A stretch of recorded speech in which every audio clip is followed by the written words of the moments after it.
So most of you guys probably already know the guy on the right hand side, that is Austin Metcalf. I think he was a junior. Is that correct? Yes, he was a junior. And then on the left is Karmelo Anthony, and he was a senior. Is that right? Correct. Okay. They both attended schools in the same school district, but different schools. And so on last Wednesday, well, Wednesday of last week, April the 2nd, they were both at a track and field district championship, whatever. What's it called? I don't know anything about track and field. Just a district The meet. district meet. Yep. And so essentially what happens is Karmelo ends up stabbing Austin in the chest. People say it was in the heart, but he ends up losing his life because of that single stab wound to the chest. Now, the backstory is where it gets a little bit cloudy because we don't really know exactly what happened, other than things that I've heard that have not really been disputed, is that Karmelo was under Austin's team's tent where he was not supposed to be, and Austin asked him to move, told him to move, something similar to that. And some sources say that Austin pushed Karmelo. Some sources say he punched him. Again, that part of the story is still a bit cloudy, but it ends with Karmelo stabbing Austin in the chest and then fleeing the scene. So now he has been arrested. They caught him, I think, at the gate, like trying to leave out of the stadium. And he complied.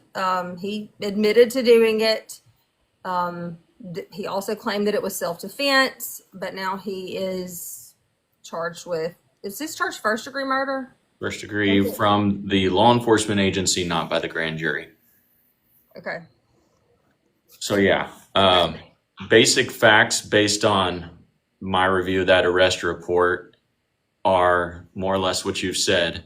The facts are a little bit uncertain as far as what the touching was. So Austin makes an action towards Karmelo, and the three different descriptors I've seen are grab, a push was described by one witness, eyewitness said a push, another witness said a grab, and then Karmelo himself just simply said a touch, and then later said he put his hands on me. So there's never been, as far as I've seen in the arrest report or any official witness statement, a description of anything more than what would be under Texas law Class C offense, which would be offensive touching. Now people are like, well, that's an assault. They're right. That is an assault, but it's not an assault that causes bodily injury like a misdemeanor A.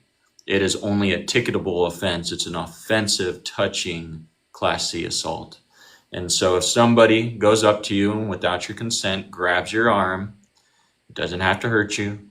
That is against the law in Texas. And so folks aren't wrong when they point that fact out.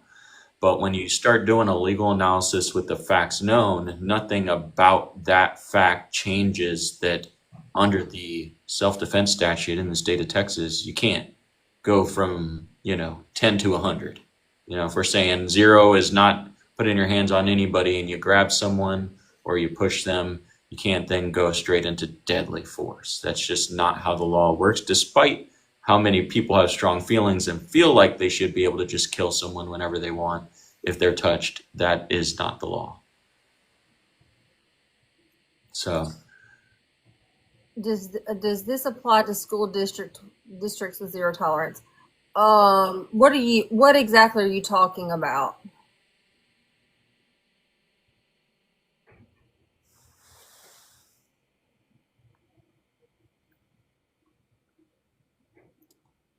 Okay. I swear I thought I read punch somewhere in here. you probably read a whole lot of comments that say that.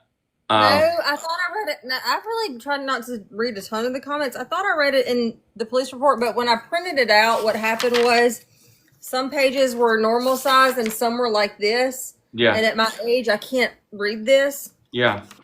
So, I didn't see that word used, but if you did, I would, and you can point it out. I obviously trust you fully. No, I may not have seen it. I thought I did, and I tried to find it, but like I said, it's really hard for me to read this, and so I may not have seen it because I was trying to get through this tiny little print that's fuzzy. It's just bad quality. Okay, let me get some facts straight before we go into questions, because so many rumors have been spread. I have been told to look deeper.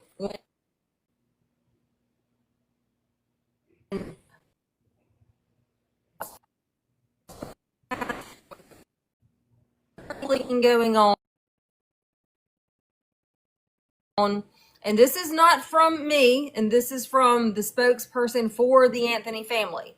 If you don't believe me, you can go look up that press conference. I think it was on Tuesday of this week, and all of these things came directly from his mouth. They did not know one another. There was no party. There was no bullying. There was no issue with a girlfriend or bullying a girlfriend. There was no issue with a cell phone or a cell phone being stomped on. Both boys were on the roster and stomped on. Both boys were on the roster and supposed to be there. And they were also bused to the event on school buses from their schools that they attended. So those are, am I freezing? You were freezing earlier, but you're flowing now. I mean, I have what's it called? Starlink? I don't know why. Starlink, yeah. I have Starlink, and this is just the best it's going to get, guys. It was just momentarily.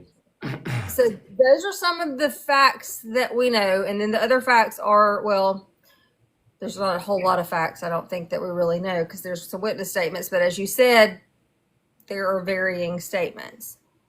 My question, and I know a lot of people have a lot of questions, but my question is, because one of the witnesses say that Austin tells him to move, and then Karmelo opens his backpack before there's any alleged touching. And another witness seems to say that Austin tells him to move, then there was touching, and then he opens his backpack. Will that come into play, like at what point he went for the weapon? Or no? I think whenever you're talking about the weapon in and of itself and when you got it, if he went for it earlier, you create a more difficult situation for the defense, right? Because you can't lure somebody or goad somebody into a fight knowing that you want to use a weapon. And so based on the statements that you've seen in the arrest report, which can be considered a warning, can be considered a challenge, it's all going to depend on, what the jury thinks what the weight is to those words in their mind. But regardless, could be considered an invitation or could be considered a warning. It's going to be very subjective. But if you've already put that knife in your hands and you are more or less inviting somebody into contact with an intent to use it, that is going to be considered provoking the difficulty or provocation. You can't claim self-defense whenever you have engaged in that sort of conduct in the state of Texas. And so that is going to be a jury question as far as that fact, but I don't think that it much matters on the provocation element, because the proportion prong is simply not going to, Right. in my opinion, I don't see a jury ever thinking that is a reasonable use of force. Even if they believe that there's an imminent threat of serious bodily injury, even if they believe that, which is a hard sell in and of itself. And that fact that whether it's a push or a grab would be that much of a threat to warrant deadly force, you're not going to probably get over the proportionality prong. It's just one of the old sayings: you can't bring, a knife to a fist fight. You can't bring a gun to a fist fight. It's very common saying prosecutors use in court in cases just like this. And everybody in Texas, as far as in my experiences with nearly 70 jury trials, they believe in a fair fight. they don't like these facts when they think that the fight wasn't fair, and they don't really apply self-defense in cases where they feel like it wasn't a fair fight. And so I think that's a very big obstacle for the defense to overcome down the road, no matter when the knife was brandished, right? Pause just a minute, because there's probably people in here who have no clue who you are. Will you just tell everybody, and also I'm going to post this on YouTube and on Facebook after it's over with, so I want people to know who you are, what you do, what your professional history is. Sure. Give us a My name's Mike Hanson. I go by the Texas Dad Lawyer. I adopted that name because I live in Texas. I'm a dad, which is my first and favorite job, which is why I came before lawyer, and then I'm a lawyer. I have almost, I don't know, going on a decade of criminal law experience as well as military law experience.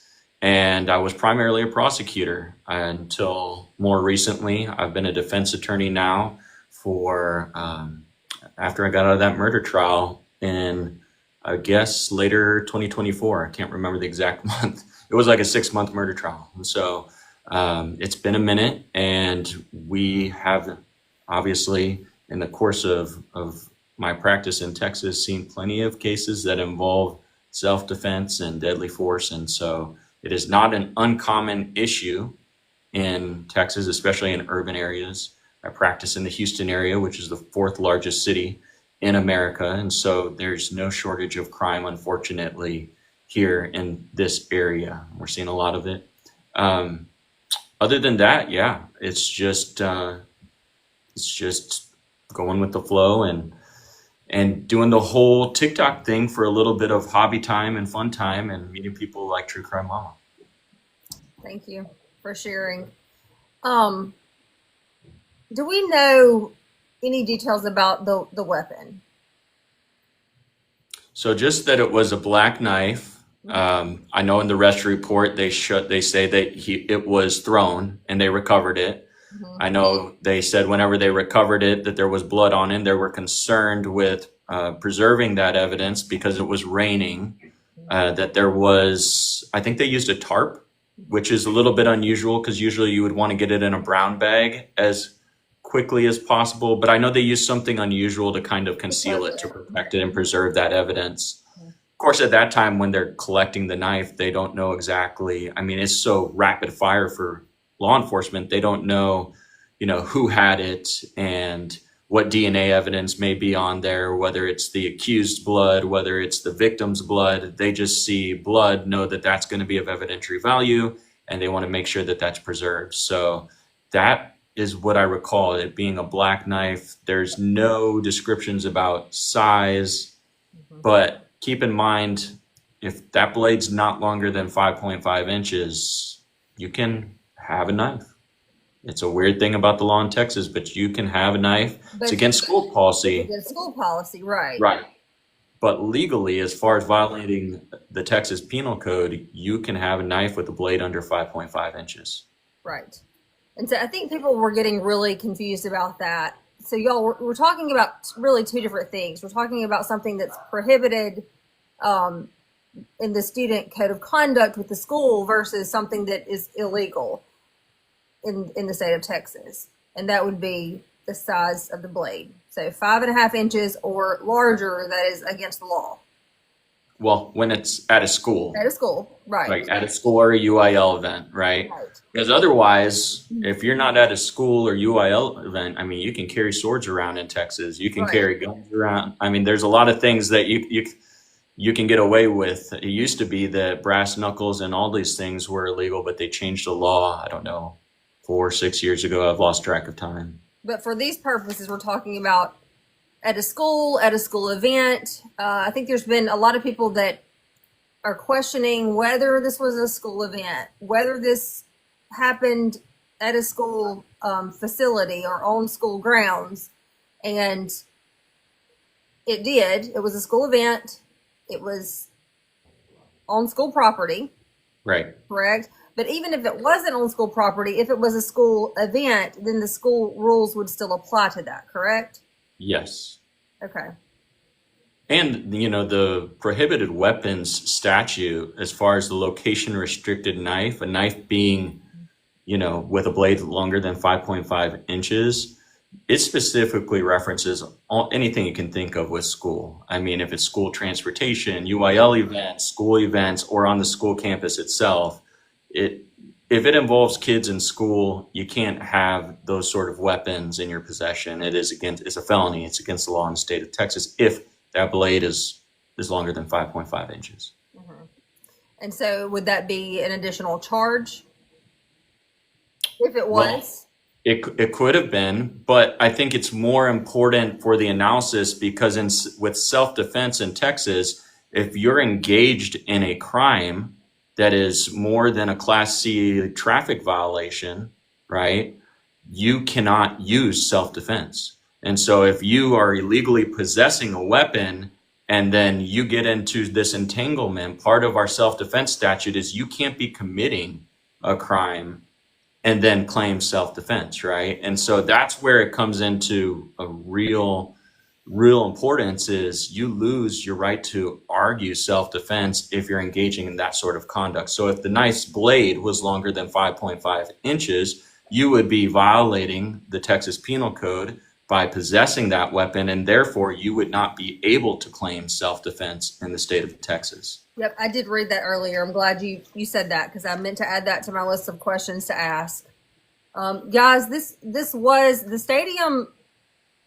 From what I know, the stadium is on school property. It is owned by the Frisco ISD. You agree with that, Mike? Yes. Yes. Yes, a high school stadium. Yes, correct.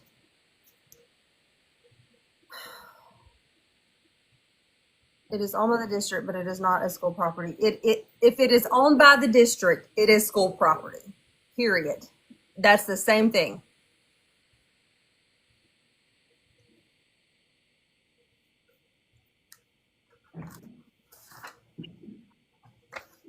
There is footage, I believe. I think that law enforcement said that they had collected several videos.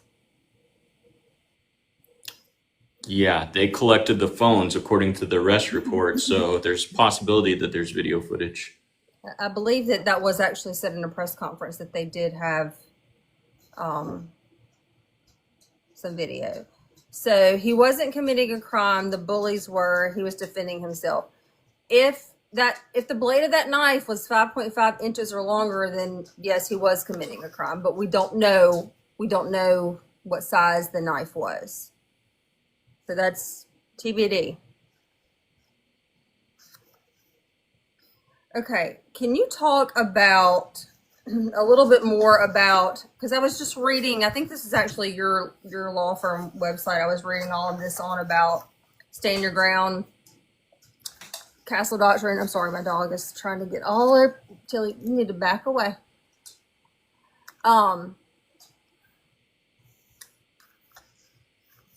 If this was your client,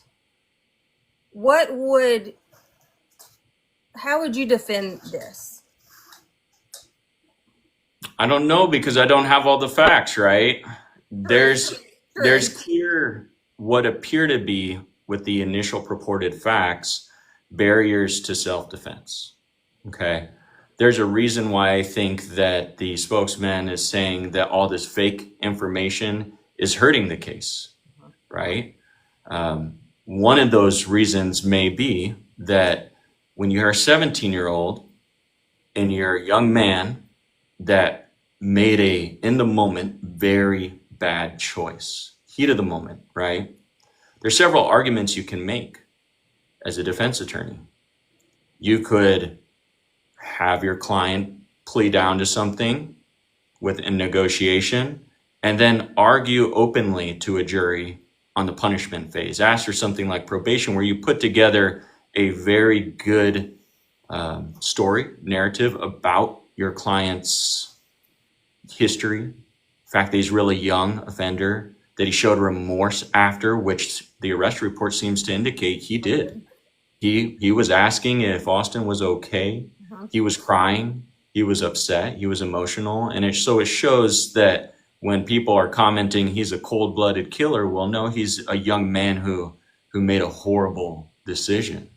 And that would be one of the strategies. Now, if the facts came out to be something that are perhaps more, in my opinion, egregious, say that Karmelo was being teamed up on, saying that Karmelo was being actually physically struck and was on the ground, and as he's scuffling around, opens up his backpack and retrieves a weapon, then you get closer to being able to argue something that would be more justifiable under the law.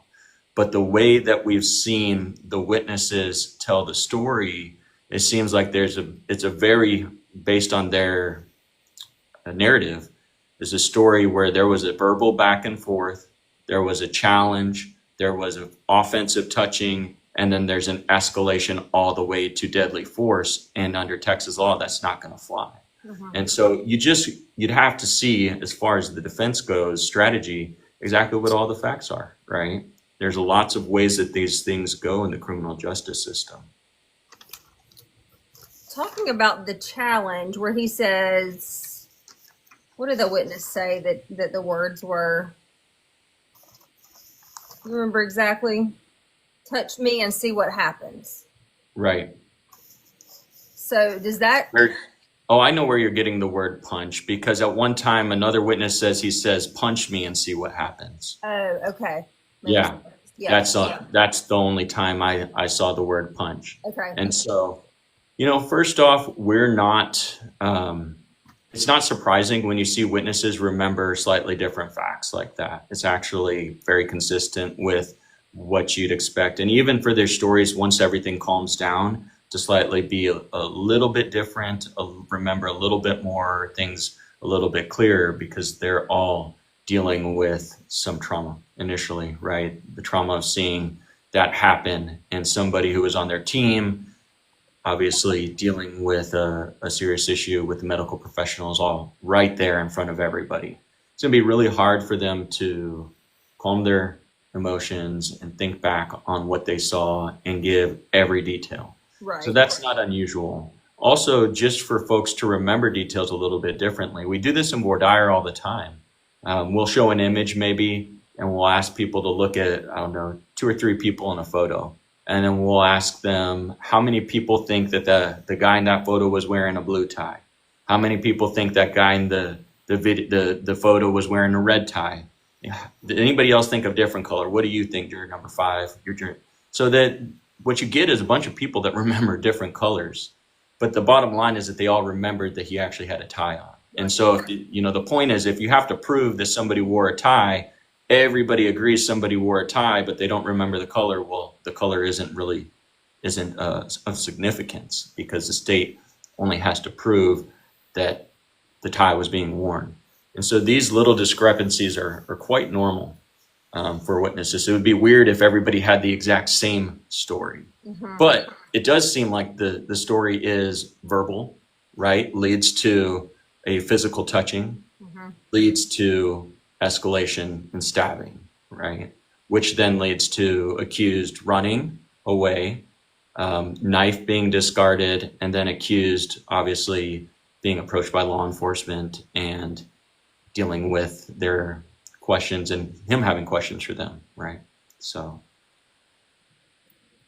is that challenge an important part of the case or no? Which challenge? The touch me and see what happens, punch me and see what happens, or whatever words were allegedly used. It's going to be a possibility that it's argued as provocation. That's going to be one of the decisions for the prosecutors in the case. If that's consistent that it appeared that there was either consent or there was a challenge, right? Because when we're talking about a challenge under law, the term that we're going to use is, well, was he consenting to some sort of physical confrontation, right? Hey, you want me to go? Well, let's go, right? Touch me and see what happens. I'm ready to square up to you. Right. And so that's one angle. Another angle the state might say is that he invited him to the conflict, which, again, you can't lure somebody in just to use deadly force. And so they might use that as an argument that self-defense doesn't apply. But regardless, the reason why I'm not really hung up on that with the analysis is that you can't, again, the proportionality prong, you can't jump. You just can't jump like that. Not with these facts. Now, again, facts could change. But with what we've been privy to, the law doesn't allow for you to jump from 10 to 100 like that. Mm-hmm. There was another question I had. Okay, somebody said in a comment that passed by, doesn't he have a right to bear arms and defend himself? Bear arms? That's what the comment said. I mean, you're talking about the Second Amendment. You're talking about whole different. I think they just mean, in general, have a weapon and defend himself. Everybody has a right to defend themselves, but under the law, when you're allowed to use deadly force is obviously under very limited circumstances. I think what people keep getting caught up in is they think that in their own world, if they're touched, they're so offended, they should be able to do whatever they want, which is clearly not the law. And so when people hear the fact pattern or read the fact pattern, the minute that somebody was touched without permission or pushed without permission, in their mind, they think they're at liberty to do whatever they want, including kill someone, which is not going to go well. It's not going to go well for anyone if that's their thought process, because it's not the Wild West out here in Texas. That's not how the law works. But they hear terms like stand your ground, and they just throw that out there, and they have no idea what the law actually means. And they think if they just say these phrases, that what they believe the law means will somehow come to fruition. And that's simply just not how it works in a courtroom. There's very clear elements that have to be shown under Texas Penal Code section 9.31 and 9.32, which I went over in the video and you've discussed as well at length. And those are all the measures the barriers that have to be met by the defense to be able to successfully argue self-defense. But we'll tell you this, it's really interesting in trials, because while the defense will have to put on that evidence to convince a jury, right, to go with self-defense, the defense will get the instruction with very little evidence, right? They could, in cross-examination, through impeachment, through a statement maybe that the accused made, believing that he had a right to self-defense, they will get the jury instruction for self-defense, which will mirror the law. And so as the law is laid out to the jury in that instruction, the judge will tell them, you have to follow this law. Even if you feel, you're in all your emotions, that if somebody touches you, you should get to kill them. That's not the law in the state of Texas, right? You have to follow this law. When you have 12 people back there and they're all, going over the jury charge, all these feelings over the course of days will get, ferreted out. They're going to be, anybody that's not in line with the law, they're going to have ongoing deliberations, and they'll get them in line, or it'll simply be a hung jury. So. All right, so you tell me if I'm wrong, but there's use of force and there's use of deadly force, right? In Texas, Yes. But in Texas specifically, use of force and then use of deadly force. Correct. Those are two completely different things. Right. And so you were saying, as with the facts that we know, that use of force would have been appropriate, possibly, if there. Yeah. So if somebody touches you or pushes you and you want to push them back, you have self-defense at that point in time. Mm-hmm. You want to push them back. And where it gets closer in an analysis is if somebody pushes you and you don't have to sit there and take it, right? It would be a closer fact pattern if somebody pushed you and you clocked them, right? And then they fell down and hit their head on the bleachers and had a concussion. Well, they could argue, boy, that's serious bodily injury. But at the time that you pushed me, I responded with force that is very close in argument to proportional. You push me, I don't have to just push back, right? I could possibly use more force. I don't have to wait for you to swing at me either. But once you get to deadly force, the standard is much different because you have 9.32 and everything under 9.31. And so that's where you get these all these requirements. You can't be engaging in a crime other than a Class C traffic offense at the time you invoke self-defense. You can't, it has to be proportional. You can't provoke, right? You can't provoke the attack on yourself. And so, thanks, Darlene. So that's when you get deadly force, that's when it gets more complicated. Because otherwise, it's really the belief that the reasonable belief that the force was necessary, right?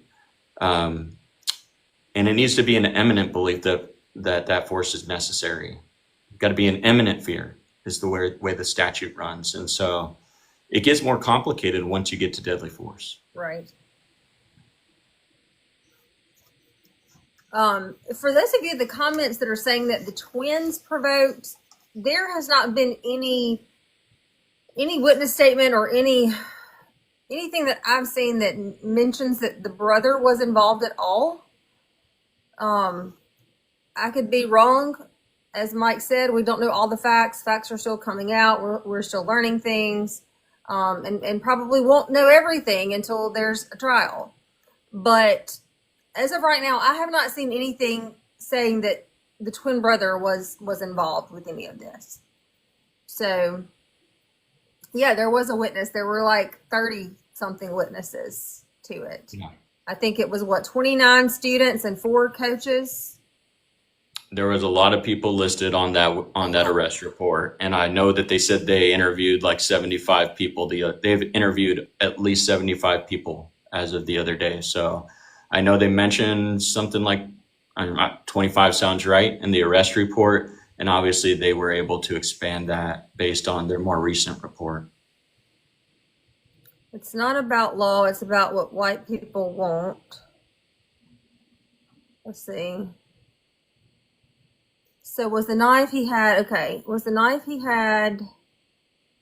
illegal to have at a school function?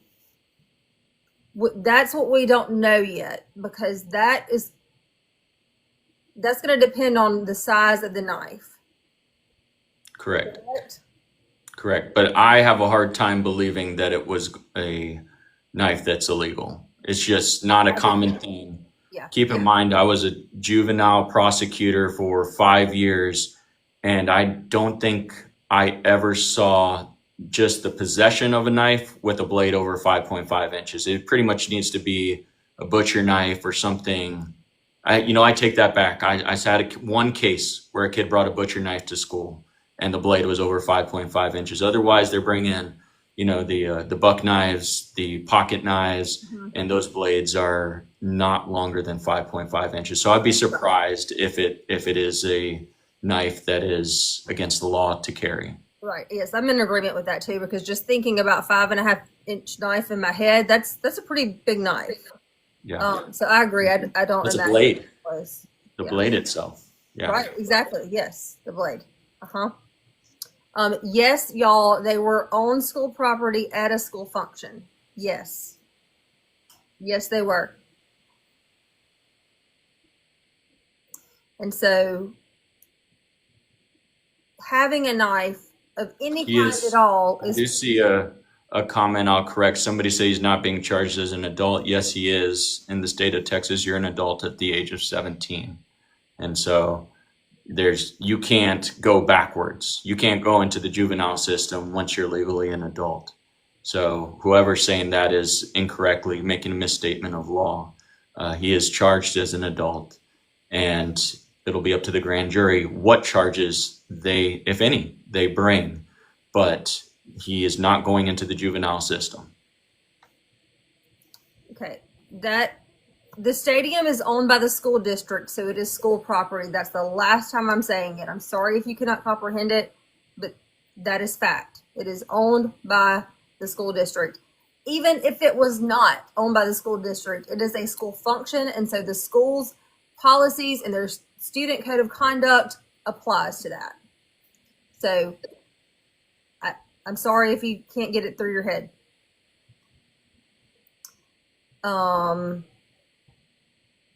But again, I don't really think that really matters at this point, because like you said, you don't believe the knife is long enough for it to have been an illegal knife to have. I agree with you on that. I don't imagine that it was either. So in that case, it was just prohibited. But I guess then that helps out with the potential self-defense argument if he wasn't already committing a crime by having an illegal knife at the school. I don't think there's any fact that's been made available that he was committing a crime outside of the the act itself. And so Right. I don't think he's going to. I haven't heard anything from a witness or an officer that states that he wasn't allowed to be there, because that's one of the things. You have to be able to be legally present where you are, right? And so I think he was legally present at the track meet. He was supposed to be there from what we know. And then two, the second thing that goes with that part of the analysis is, was he engaged in a crime other than a Class C traffic offense? And I don't, outside of, the act itself, I don't think he was, as far as we know, engaged in a crime, a crime period outside of the, I don't know if we can even say the M word on live or if we'll get kicked off. You can.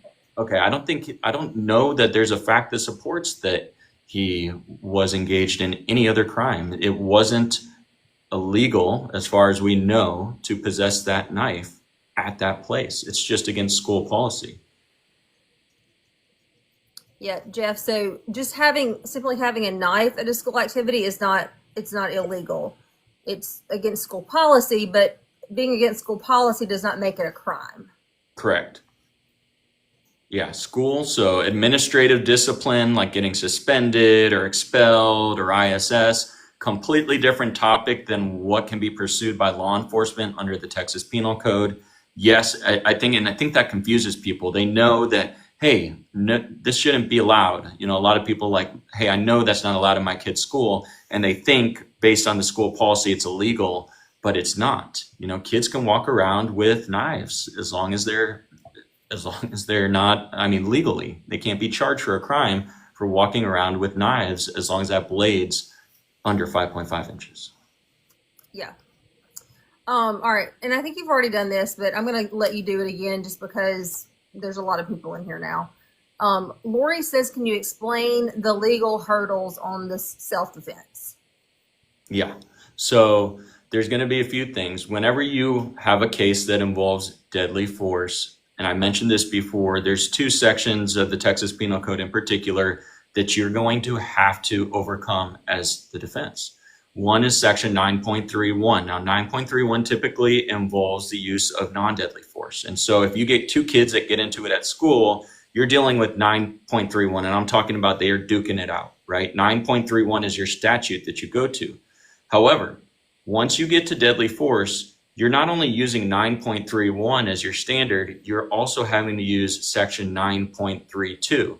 And 9.32 has a lot more barriers because our legislature and I think society in general doesn't want people to be able to just go and stab others when they touch them or grab them. They want to have true consideration of when you should be able to use deadly force and take somebody's life, right? And so what you have is you can't provoke the fight. You can't provoke, they call it provocation. You can't be somebody who starts the fight and finishes it. You can't lure somebody into a fight. That's going to be part of the fact analysis. You can't, the force used has to be proportionate, okay? And so that's going to be another part that to me, that's the deal breaker, right? Because you're jumping from, I'm using the 10 to 100 because I think a push is not that serious. I know others will disagree, but a push it's a Class C offense compared to a first degree felony, use of deadly force, taking somebody's life. Those are not proportionate in my opinion. And so, and this is on top of what you already know is self-defense reasonably.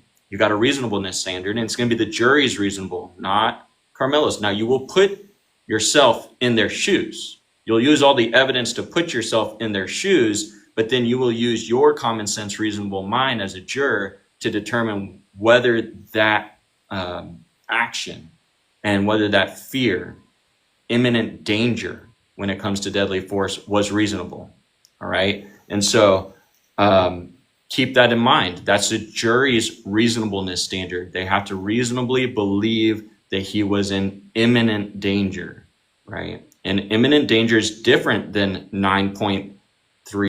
And imminent danger is different than 9.31 because 9.31 is more of it's the person reasonably believes the force is immediately necessary to protect themselves. And so they changed those words for a reason, right?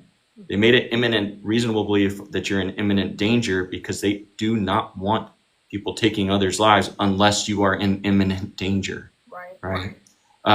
So we already talked about provocation. We talked about proportional force. And then the last thing that we also have already talked about is you have to be, wherever you're at, you have to be there legally, right? You don't get to be, you know, in the middle of burglarizing the convenience store when it's closed and the clerk comes in and he has something in his hand because he's like, who's taking all the, you know, chips from my store? Who's in here? I can hear someone. And then shoot them and claim self-defense, right? You have to legally be in a place where you're allowed to be. So that's one thing. And then the second thing, as far as legal basis, is you cannot be committing a crime that is more than a Class C traffic offense. And so if you're, for instance, a felon in possession of a firearm, and now you're trying to claim self-defense, well, you're committing a crime while you're possessing that firearm. That's going to be something that's going to be not good for you in court when you try to utilize the self-defense statute, because it specifically says it does not apply if you're committing a crime that's greater than a Class C offense, a traffic offense in particular. Okay. Someone said, so you're saying it's okay to have a knife at school. That is not what we are saying, guys. We are differentiating between two different things based off of the size of a knife and what the school allows and what the law allows. And they're two totally different things. So if you look at the Frisco ISD Student Code of Conduct, basically any weapon with any blade at all, okay, a box cutter, a knife, a small knife, pocket knife, or the, what's it called? Location restricted knife. Location restricted knife. A location restricted knife is one with a blade that's 5.5 inches or longer. Any bladed weapon is prohibited to have on school property at a school event, whether it's on school property or not. That is prohibited. That is not illegal, unless it is a location. What's it called? Location restricted knife. And that's the one with the blade that's 5.5 inches or longer, in which case it then becomes against the law. So we're talking about two totally different things.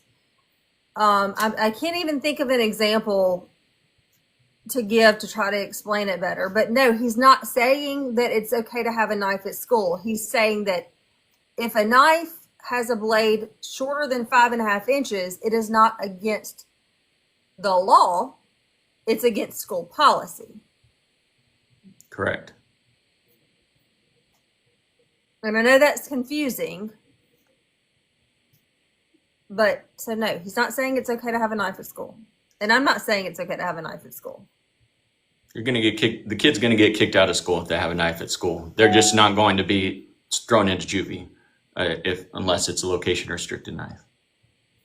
Can you explain the altercation in detail from what we know? From what we know is they were there at this district track meet that day. They attended different schools. Each school, or at least some of the schools, had tents set up, which is pretty common, I guess, at track meets. It's common for tennis. I'm assuming track is similar. There are photos from just shortly before this altercation occurred, and you can see the sky is like pitch black. Like there is a big storm coming for sure. And for some reason, Karmelo, the young man on the left, was under the tent of the school of the young man on the right, Austin. And apparently Austin told him to move, asked him to move, something, demanded that he leave.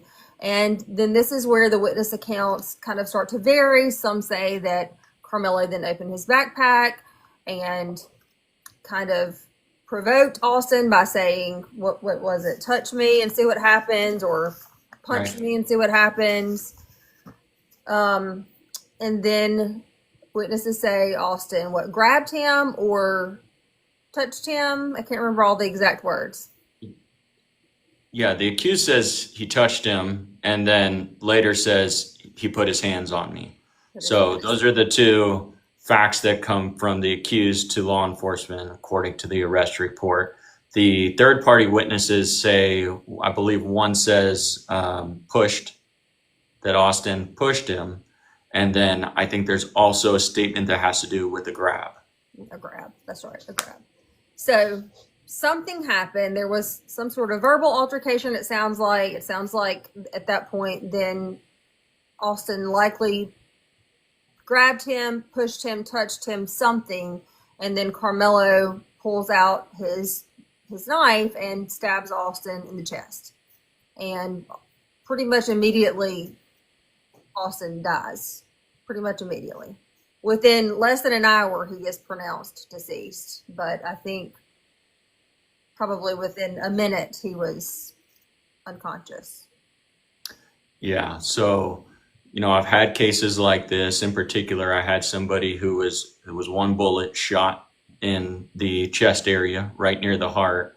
And it is a matter of, according to the medical examiners, a matter of seconds. They drop, like in my case, the victim dropped, exactly where he is at. Like, just the only thing he did was lay over on his side.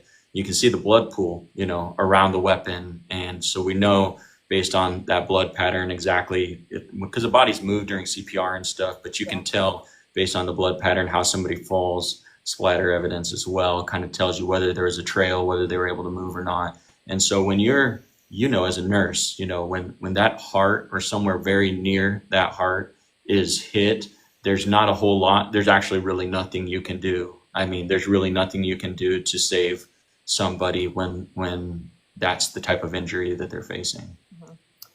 So whoever asked, did he hit an artery? It's my understanding, of course, I have not seen an autopsy, but it's my understanding that it was in his heart. That's what a lot of the witnesses are saying. Now, I know these are mostly kids and teenagers we're talking about, but it was something significant. So I would say it would have to be the heart or one of those big vessels around the heart. There was another question that was asked.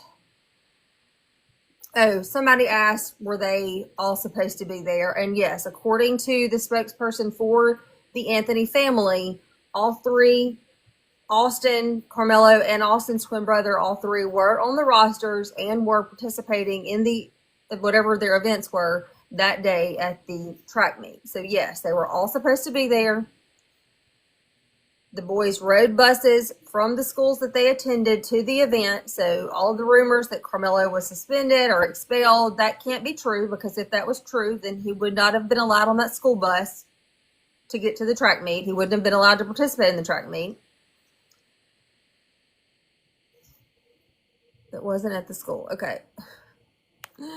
Yeah, I expected we would see, some folks who either are choosing to troll or just don't realize that they're believing fake news. But again, all you have to do is a Google search to uncover that there's clearly not an ME's report. They don't generate that quickly. In fact, I have a fatality case in Harris County, which has probably one of the better resources as far as being able to do autopsies and churn out reports. And it took, what did it take us? 4 months? At least 4 to 6 months to get the autopsy report back. It's not just typically one medical examiner looking at the body either. It depends on the jurisdiction. So it depends on, they have specialists of all different types that could come in and look at different parts of the body. They all have caseloads and they all have to generate that report. It's not something, we've been 10 days out. It's not something that's possible.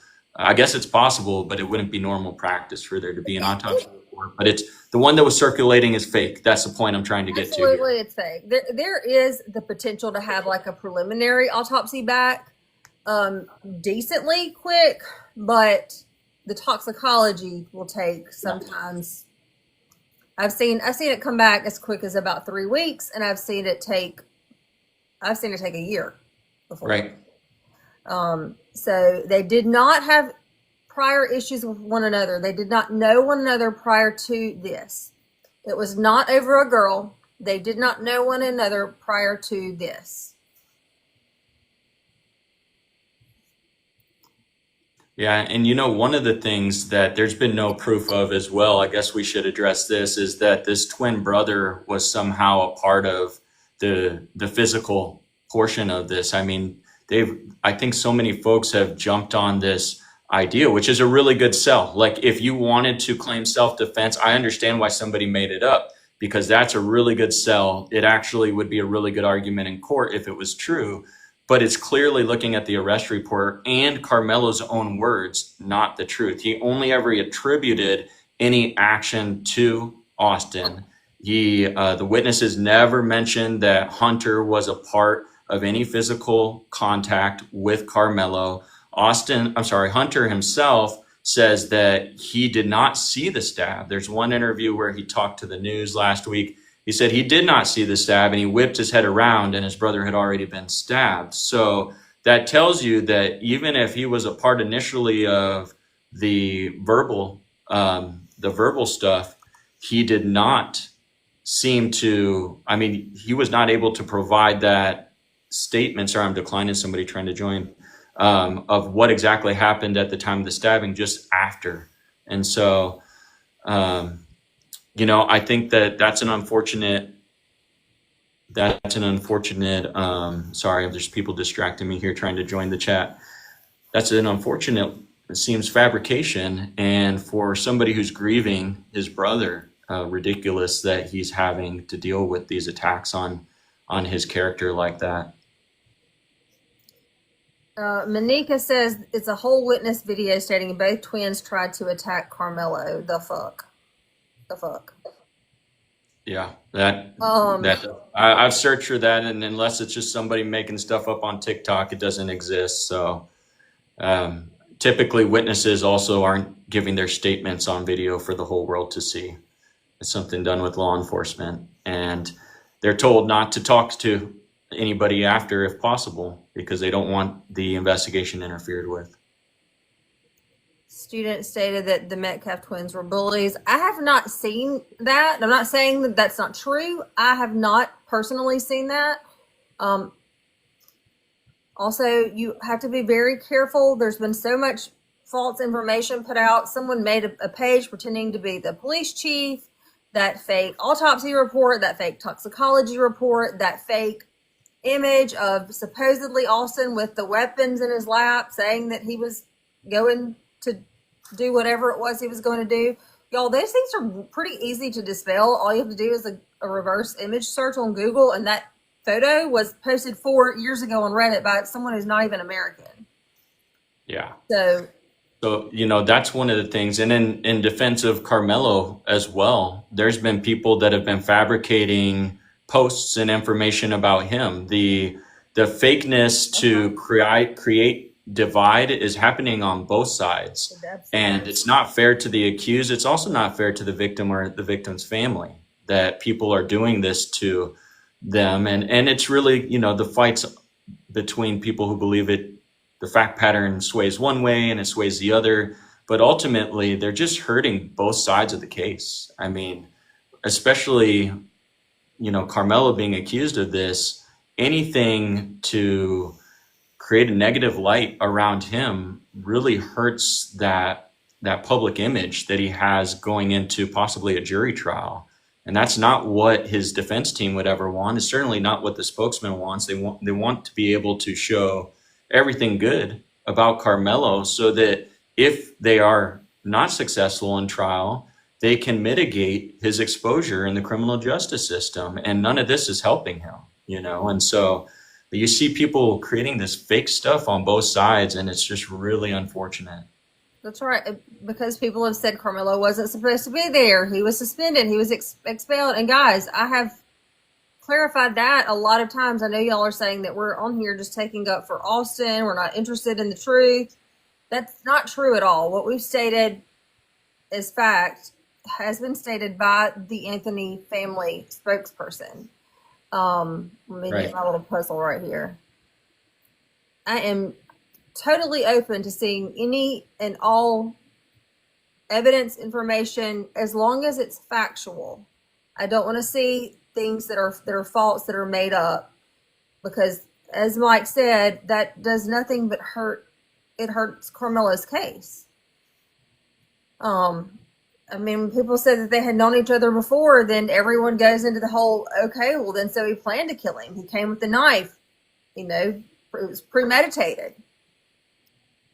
And I don't think people realize when they started making up those lies that it is actually harmful to him. Yeah. And you know what? The whole I see like folks say premeditation a lot, and maybe they're from other states, or maybe they don't realize in Texas, premeditation is not included in 1901. It's not included in a murder charge, period. It's intentional or knowingly act. So intent's formed in an instant, right? Intent is, I put the knife in my hands and put it into your chest. I intentionally did that to you.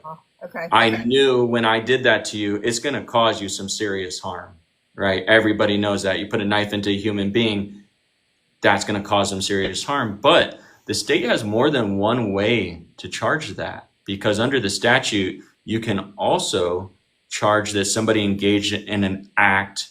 I want to use the exact language. Let me go to it. Yeah, while he's going to that, if y'all have questions, they did not know one another. Here we go. So you can have intentionally or knowingly cause the death of another person, or intend to cause serious bodily injury and commit an act clearly dangerous to human life that results in death. So you don't have to intend to cause the death. You can be charged with intending to cause somebody serious bodily injury, and then, you should know, if you're going to put a knife into somebody's heart, that's a clearly dangerous act to human life, and that's still a murder charge. And I said 1901, it's 1902. That's why I paused when I said it, because I always mix up numbers, and I was like, I don't think it's 1901. 1902 is our murder statute here in Texas. Whoever just said Austin was drinking, dude, what the hell? He was at a track event, competing in a district track event. He was not there drinking. Like, some of these comments in this live, on my videos, I feel like my IQ has dropped like a full 30 points reading some of this absolute nonsense. Y'all, nobody's ever going to take you serious coming on here with this bullshit. Like, yeah.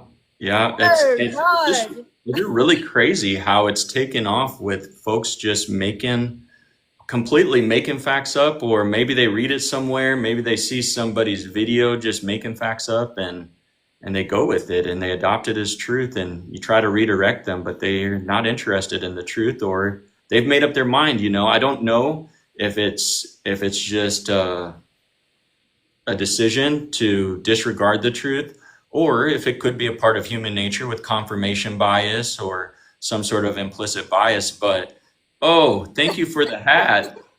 I like that. I need to get that version of hat. You know what? I'm going to have to look up that hat. So y'all, what about we take like a minute break to just decompress, because people are getting so heated, and I'll talk about my hats real quick. Somebody already said big hat, get off. Yeah. So a lot of people, they either love it or hate it. But in my experience, I get about, when I walk around, 10 compliments a day for my different hats that I wear, which is part of my brand, being a Texas lawyer. And I rarely hear somebody in person say they don't like it. Well, people like to give me grief online, which is easy to do because it does look a lot bigger on this screen than it looks on my body in real life. It's just part of who I am. It's something that I'm proud of as a Texan, and it's part of my style. So it is what it is. Thank you for the gift. So figured I'd say that. Yes. For all of you who have sent me gifts, thank you. I have not thanked you guys as we've gone along because I didn't want to interrupt Mike. Um, I'm trying to think of, was there anything else that I saw? Somebody was asking about manslaughter. Yeah, so manslaughter is actually a great question. Manslaughter is, so we've talked about the way to charge murder under 1902, and we talked about the mental state that you would need to prove intentional or knowingly or intentionally causing serious bodily injury and causing death based on a clearly dangerous act to human life. But manslaughter, which is a less serious felony, right? It's dropped down a degree. Manslaughter only requires reckless mental state.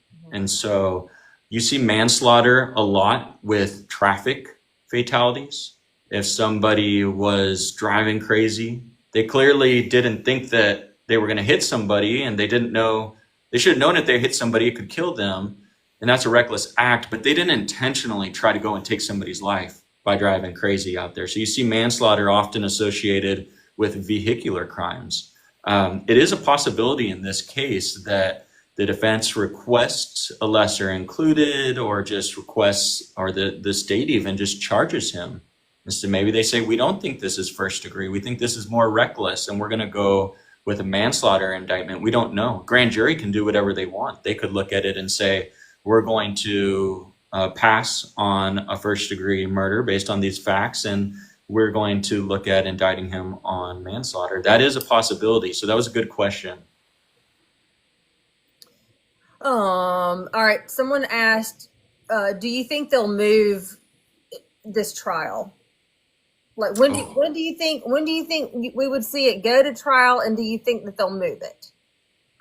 Based on all the press, the defense may use that strategy. Now, keep in mind, they don't get to control where that case goes. And so they may request that it be transferred. It could end up in Dallas, which is nearby. It could end up in Tarrant County, which is nearby. It could go up to some even more conservative counties adjacent. So that's really a rolling of a dice there. If they want to take it out of that venue, afraid of some bias that these jury pool might have, the publicity around the case, we see that happen. It's going to be up to the defense on whether they want to try to do that. And it could be placed even further away. You don't know. It could be Waco. Remember Selena. Selena's trial got moved whenever Yolanda Saldivar took her life. It got moved from Nueces County down in Corpus Christi to Harris County here in Houston. And so that's quite a bit of ways. That's at least a 3.5, 4 hour drive, if not longer. And so you just don't know where the court might move it based on the needs, just trying to be fair, having a bigger jury pool, or jury pool that they think might be, I guess, just maybe more removed from the publicity. I think though they're typically gonna go with a bigger jurisdiction. Someone asked about the feds taking the case. What if feds take it over? Where would it go? Is this state crime? The feds aren't going to take this case. Yeah. But on that note, I did want to ask you, is the FBI involved in tracking down who created those fake accounts? They are, yeah. So at least that's what Frisco Police Department tells us. And the reason why the feds are going to be involved with that is because what you're dealing with at that point in time is, you got to think about the possibilities. This could be somebody who is abroad, who is trying to disrupt America, right? It could be somebody who is an enemy of the United States, who is creating contents and just throwing nonstop this racial craziness on the case. And so the FBI has an interest in looking into who's responsible for false and fake information that's creating this atmosphere of hate in our country and is clearly not factual in any way. And so they're going to be looking into it, as well as obviously Frisco Police Department, and they may even enlist the help of others like the Texas Rangers, but they probably got it. Just a few subpoenas and some search warrants, and a third degree felony for online impersonation of the police chief. Yeah. Whoever asked about the fake account, someone made a fake account pretending to be the Frisco police chief. In which I don't think the ones that have been made up to pretending to be Austin, that's probably nothing's going to happen with that. But I don't know if they will do anything with the fake autopsy report, the fake toxicology, but definitely the main one is the one that was pretending to be the police chief and putting out that whole long rant that anybody with any sense knew wasn't coming from the police chief. Right. Right. But they doctored that image and they tried to make it look like a real official statement from the chief. And that is one of the worst decisions you could possibly make. Guys, someone asked a long time ago if he was out of jail. I believe he is still in jail. His bond is still $1 million. And I think he has court again on Monday to try to get that bond reduced. Is that correct, Mike? I don't know when his court date is. I check every day to see. I figured that the press will be there, right? I check every day to see if they've been able to have that hearing. $1 million bond is really high, y'all. It is to be high. Fair to the accused in this for being, I know it's a serious crime and a lot of y'all feel very strongly. You probably think he should have no bond and that it's not very high, but quite frankly, the Constitution allows for people accused of crimes to have reasonable bond set. And he's a 17-year-old who has no criminal history. I mean, he deserves, quite frankly, this is a criminal defense side of me coming out. He deserves a fair bond. Mm-hmm. And y'all may not like that he's able to be out while his case is pending, but our Constitution says you are innocent unless our code says unless. A lot of people always say until. Go to Texas Penal Code section 2.01. It's unless. And the reason why, I'm going to get on a little rant here, True Crime Mama. The reason why I like the word unless is because until makes it seem like it's going to happen. It's just a matter of time. Unless is like it might not happen. And I really think that that's the fair word to use when you're talking about a presumption of innocence. But I think that these defense attorneys should be heard on that bond. And I wouldn't be surprised if the judge getting to hear more about Karmelo and his life and a lot of times you try to organize things, put them in place, like show we can have him on house arrest, we can have him surveilled, he can have an ankle monitor, but he doesn't need to be sitting in here the whole time, judge. And so they're going to put together as much as they can as community support, probably some folks to testify on his behalf, even to get that bond lower. And quite frankly, it's a serious crime. I think the judge is going to truly consider lowering it. So don't be shocked if that happens. I agree with you 100%. I mean, you see bonds for people who have, I don't want to compare murders, but have done horrible, atrocious things that have planned it out for a long time, get $200,000 bonds, Yeah. A lot of people can't make $2,000 bonds. That's $20K to a bond company you never see back. In Texas is 10%. So, a lot of people don't have $20K sitting around to just throw away to a bond company, but you don't want to sit in jail for 2 years waiting for trial. Right. So you do everything you can. DJ Sean live streams school shooters have had lower bonds. Yeah. I agree. It definitely should be lowered. I know a lot of you guys. One of the facts for me that really I think the judge may take into perspective is Karmelo showed remorse for what had happened, and he is still. I know he's legally adult, but he's still a child. And so when you look at the facts from the arrest report of how he reacted after, he asked if the victim was okay. He's clearly freaking out and he was crying a lot. And so, I know a lot of people want to get on here and act all one-sided, mean, tough. But at the end of the day, I think what happened is exactly along the lines of what the statement his dad gave to the New York Post. There was a heat of a moment. sort of thing going on, and he made a mistake. That's what the New York Post says his dad said. And as a father, you're always going to be there for your son. I think that's a very fair statement from his dad. His dad also said there's a lot more to this story, and I agree with that too. There's three sides to all stories, right? And so I think there's going to be more, but I don't think it is the extreme version that people posted on the fake, the fake narrative. I don't think it's even close to that. So what you just said about what his dad said, heat of the moment, that's what I was saying just a minute ago. A lot of you guys are not going to like this because a lot of you believe that he went there that day to commit this murder. I do not believe that he did. I 100% believe it was just a heat of the moment. He had the knife on him. Who knows why he had the knife on him? Who knows? I don't believe that he took the knife there that day to end someone's life. Sadly, that's what happened, but I don't believe it. Yeah, I'm going to say through the lens of taking myself back to being a young man. We do dumb things as young men, you know that. And two, there's a lot of pride. These guys are both star athletes, right? And one's calling the other out in front of all these people. It's not hard to believe like this is a whole ego thing on both sides, pride thing on both sides that got out of hand.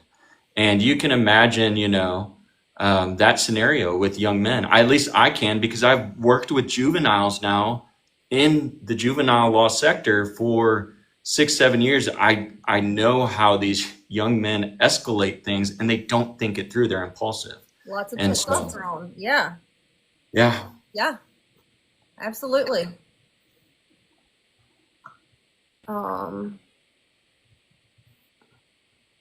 I'm thinking I'm missing some comments. People are asking when do you think the trial will be? Oh, trials it depends on the jurisdiction. And I don't know enough about Collin County and how fast they get things to trial. But a serious case like this, it's not unusual for it to take anywhere between 1 year to 2 years, if not more. Yeah. And when we're talking about waiting for toxicology to come back so that the autopsy report can be released, and then, the defense needs to review everything. And if we're talking about cell phones that were confiscated and a whole bunch of digital evidence that needs to be reviewed, they might be looking to see if there was surveillance footage there at the stadium. There's cameras everywhere these days, and maybe I didn't even think about that. That's true. Yeah. It was raining, and so maybe the surveillance footage isn't good quality. Maybe the defense is going to want to try to get an expert to create clarity on the videos if they're really shaky or blurry. These things all take time, and I think those are the hidden things behind the practice of law that people don't always know or think about, or that are causing delay. But the delay isn't typically unnecessary. It is to prepare the best case on both sides and the fairest case on both sides. But sometimes, you're at the mercy of other people. If you're waiting on doctors for reports, you're waiting on experts to clear up some surveillance footage. I mean, it can take months for them just to return it to you. So, yeah. A court date. It's the 14th is the bond hearing, or the bond reduction, whatever it's called. I don't know what it's called, but that's where they are going to revisit bond and likely reduce his bond. Yes, Austin's funeral is Saturday. That's correct. Thank you, Amber. I did see that question earlier, and then I just never got to it. It is Saturday. I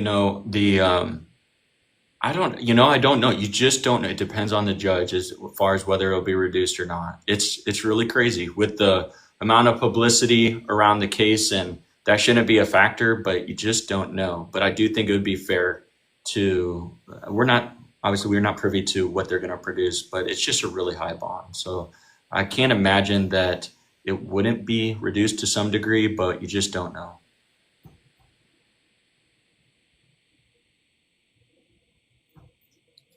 Yes, guys, you guys that are saying Austin's life mattered, yes, absolutely his life mattered. Having a conversation about reducing the bond is not to take away from Austin's life and what happened to him. It's just the legal system and the rights that Karmelo has.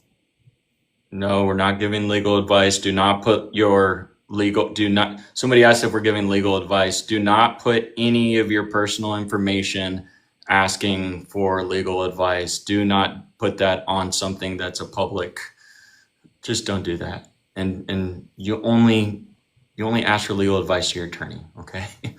And I'm not your attorney. I'm none of your attorneys. We're just talking about a case, just like Nancy Grace or anybody else would. Yep. Yep. Oh goodness. Okay, well,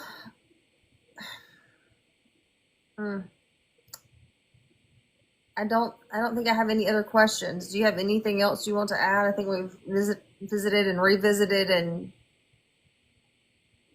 Yeah, I'd say if I see some of the same questions, so I can tell some people haven't uh, followed us throughout the whole time. So, the big thing to take away, we've talked about the knife, whether it's illegal to possess it or not, depends on the length of the blade in the state of Texas. Um, so at this point in time, we don't have enough information, but we don't believe that that knife was a location restricted knife, which means we don't believe the blade was longer than 5.5 inches because that's not typical for most knives that people carry and can palm. And therefore, it would not have been illegal under the state of Texas laws to be possessed. However, undoubtedly against school rules, which could lead to administrative consequences such as being suspended, expelled, and all those things from the school district.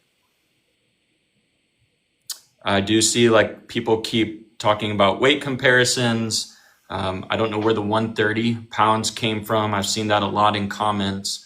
I looked at Karmelo's booking. He weighed 157 pounds. I don't know that weight plays a whole bunch of it.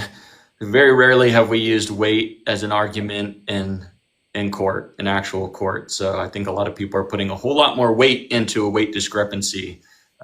We've seen plenty of small guys beat the crap out of big guys. The bigger they are, the harder they fall. They're slow too. So weight is, I think, something public opinion is given a whole lot more weight than in the courtroom setting with jurors. did I read something in this report about the something I thought I read made me think it was just a pocket knife, like that it folded. Did I read that, or am I making that up? You can read over it again, but I don't remember reading that it was a particular type of knife. I don't remember reading that, but in my mind, it makes sense that it would be something that folds because seems to have been concealed whenever it was taken out of the backpack. Nobody, as far as witness statements go, say that they were able to see that it was a knife at any time before Austin was stabbed. So I don't think it was like a dagger that was being hidden in there. I think it was just your standard folding knife of some type. This is in that little text, and I can't really read it, but something I read made me picture in my head like a pocket knife. I'm going to reread it, and we can talk about it later. Sounds good. All right. Maybe we should schedule a live if folks are interested, because this was well attended, but maybe for after this bond hearing and discuss what we figure out. I don't know if we could do that the 14th, if the information will be out that soon, or maybe the 15th, but that would be another interesting topic because I think people often just don't understand reasonable bond pursuant to our laws and what the judge has to factor in. And I think that'd be a very beneficial legal concept to go over. And then maybe we'll have some information about what was presented during that bond hearing as well to discuss. Well, I'm pretty much open, so whenever you are free, we can definitely schedule it. Guys, if you are just joining and you have not seen the whole live, I will post this to my YouTube. I can't post it back to TikTok because TikTok says it's unoriginal content, but I will post it to my YouTube. Typically, that takes me until like the next day to get it posted. If you need to know how to find my YouTube, it's linked at the top of my profile. So just click there and go to my YouTube and subscribe. And then as soon as it's posted, you should get a notification for it. And then you can see everything that we've discussed throughout the whole live.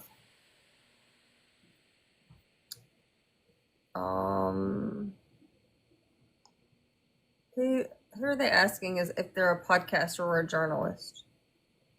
Me? Probably you. Well, I'm both actually. She does all the things. I'm all the things. Nat, writer, and edits. When you click out of this live, if you'll go to my TikTok profile at the top, you will see a link to my YouTube. Just click that link and then hit subscribe.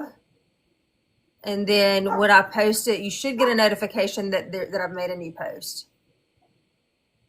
Yes, Texas Dad Lawyer is awesome.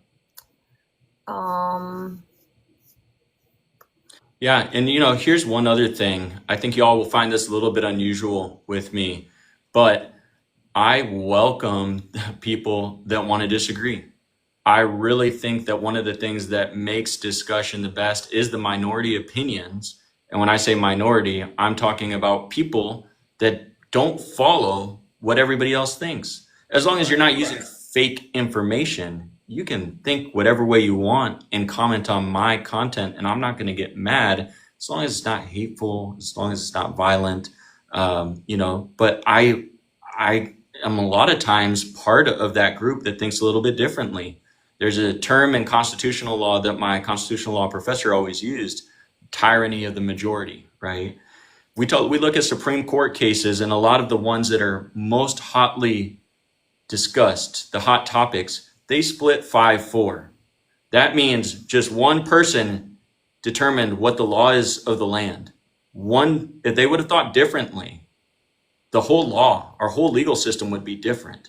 And so there's a lot of value in people respectfully, voicing their opinions on things. And there's a lot of things that I think culturally, from those that, in my opinion, are a little more even keel, that are commented that bring value to the discussion. There's certain things that I will never understand because I've never lived in an environment like some of the people that comment, and they have some valid points even if I disagree. And so I always welcome that stuff. I would say consider following us so that you can be a part of the discourse. To me, it's not a bad thing.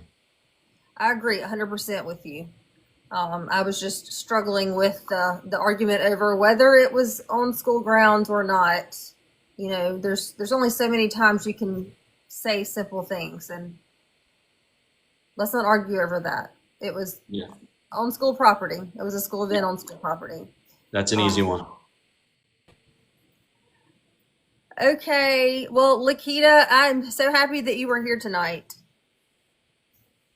Yeah. Did you you have some mods on tonight? Oh yeah. Oh, thank you to the mods, because I know it was busy and I'm sure there were some things you had to take care of and clean up. Yes, thank you, mods. Yes, I had a lot of mods. Okay, guys. All right, just watch my live events for the next live. I'll make an event and then y'all can register there for it. And that's it. Good night. Thanks for hanging out. Good to see you. Have a good one.